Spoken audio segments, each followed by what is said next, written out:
ఆ కాంచీ క్షేత్రమే కంచి నగరం. దక్షిణ భారతదేశం మొత్తం మీద ఉన్న ఒకే ఒక మోక్షపురి కంచి.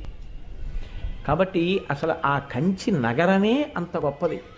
ఆ కాంచీ పట్టణంలో విజయం చేసి ఉన్నటువంటి కామాక్షి అమ్మవారు అపారమైనటువంటి శక్తి స్వరూపురాలు.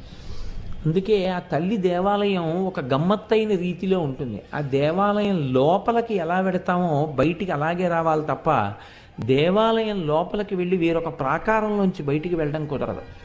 శ్రీశైలాది క్షేత్రాల్లో మీరు లోపలికి వెళ్ళిన తర్వాత వేరొక ప్రాకారం నుంచి బయటికి వెళ్ళచ్చు. కానీ అలా కుదరనటువంటి క్షేత్రం కాంచీ క్షేత్రం. మీరు ఏ ద్వారంలోంచి లోపలికి వెడతారో ఆ ద్వారంలోంచే బయటికి రావాలి. గమ్మత్తు ఏమిటంటే కాంచీ క్షేత్రానికి పరిపాలకుడు ఎవరు అంటే ఆ క్షేత్రాన్ని పరిపాలన చేసేవారు, ఆ క్షేత్రంలో అమ్మవారిని నిరంతరం ఆ